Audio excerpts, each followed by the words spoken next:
প্রিয় দর্শক, আজ আপনাদের সামনে এমন একটি বিষয় নিয়ে আসতে চলেছি যেটা চৌগাছা সর্বসাধারণের এবং দিনমজুর শ্রমিক সহ সকল স্তরের মানুষ আজ বিদ্যুৎ অফিসের কাছে বন্দী।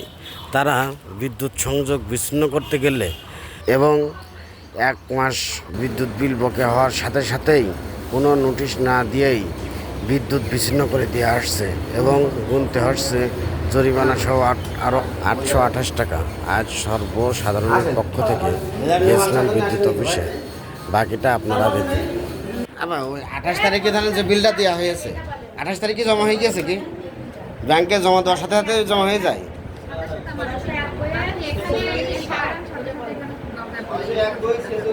তা ওই জায়গাতে বলছে কি যেতে বিল আছে দেওয়া হয়েছে, ব্যাংকেতে টাকা জমা দিইনি তার কারণে কেটেছে। না ইঞ্জিনিয়ার বললে না, ইঞ্জিনিয়ার বলতে দেখতে বলেছে যে না পাশে কি এই কারণে কাটতে পারে তাই বললে। ইঞ্জিনিয়ার বললে যে এই থামো না বা ইঞ্জিনিয়ার স্যার কি বললো যে ব্যাংক 28 তারিখে টাকা নিয়েছে কিন্তু আমাদেরকে ডেলিভারি দিয়েছে কবে সেইটা দেখেন, কনফার্ম হন, দেরি হতে পারে। তাহলে 28 তারিখে টাকা জমা দিয়েছে ব্যাংকে, 28 তারিখে এন্ট্রি হয়ে গিয়েছে, কিন্তু গতকাল 9 তারিখ সংযোগ বিচ্ছিন্ন হয়েছে। গতকাল 9 তারিখে সংযোগ বিচ্ছিন্ন করছে। তাহলে আপনারা সফটওয়্যার দিকে তো আছে, লিস্ট দিকে তো কাজ করেন। লিস্ট তারা না নিয়ে যেতে কাজ করেছে। তাহলে আমি তো বলিনি, যদি লিস্ট কার্ড নিয়ে যেত তাহলে তো পরিশোধ দেখাতো, এবং লিস্টটা পরিশোধ হয়ে যাওয়ার পরে উনি তো ফোন দিয়ে তো বলতে পারতো যেতে আছে আসলে আপনার কি পরিশোধ আছে কিনা। উনি তো এটা কাগজটা দেখা দিতে পারতো যে আমার এটা পরিশোধ রয়েছে। আসবেই না, তাহলে কাটলে কেন?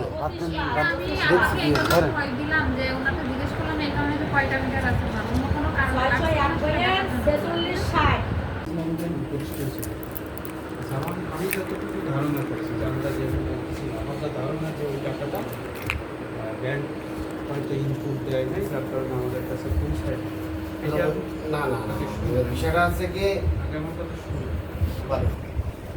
কারণ হচ্ছে টাকার আগে আমাদের এখান থেকে তথ্য নিয়ে গেছে।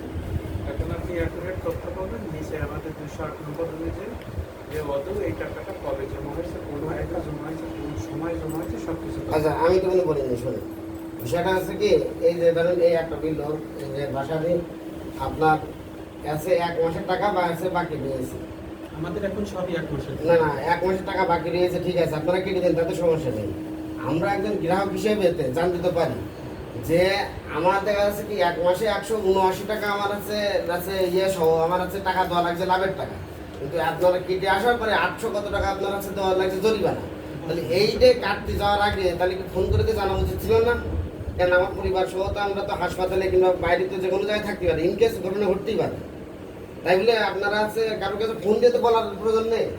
আপনারা পুরো নবাব, মানে নবাবের উপরে আপনারা, এটা কি দেশটা মগের মূল্য যে আপনারা কারোর কাছে ফোন না দিয়েতে কি করে কাটতে পারেন? আপনারা এই জায়গাটা কোন জায়গাটা লিখে আছে দেখেন তো, এই জায়গাটা দেখি আপনি একটু দেখেন এই 8 নম্বরে কি বলছে, একটু এটা ভালো করে পড়ে দেখেন তো।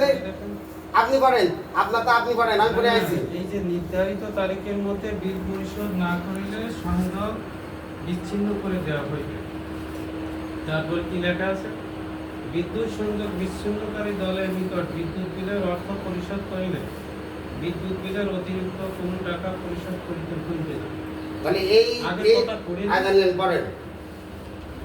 তারপরে কি লেখা আছে? শুধুমাত্র বকেয়ার কারণে সংযোগ বিচ্ছিন্ন করিলে বিদ্যুৎ বিল পরিশোধ সহ নিম্নবর্ণিত ফি জমা সাপেক্ষে পুনঃসংযোগ গ্রহণ করা হইবে।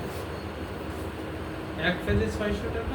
এইগুলো এখন আর নাই, পরিবর্তন। তাহলে আপনার এই জায়গাটায় যে কথাটা লিখেছে, এই কথাটা লিখেছে যে বিদ্যুৎ বিচ্ছিন্ন করতে যাবে তার কাছে টাকা পরিশোধ করলে তাহলে এক্সট্রা টাকা দেওয়া লাগবে না।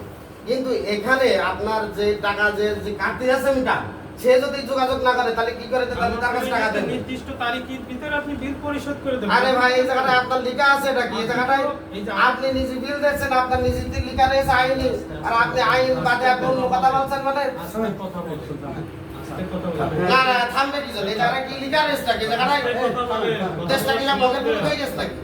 নবাবের মতন হয়ে গেছে যে কারোর সাথে কথা বলার প্রয়োজন নেই। আমি কোনো বাচ্চা ভাই একটা অফিসে এসে না অফিসে কথা বলতে পারি না। মানে আপনার রুলসে কি লেখা আছে? না না আমি দেখাচ্ছি না আপনার, আমি একজন গ্রাহক হিসেবে আপনার সাথে কথা বলছি স্যার। আপনি গ্রাহক হিসেবে আমার কথা আপনি শুনবেন।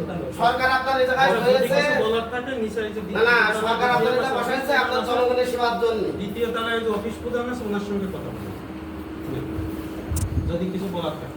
আপনার কিছু এই জায়গায় বলেন নেই। আপনি যদি কিছু বলার থাকে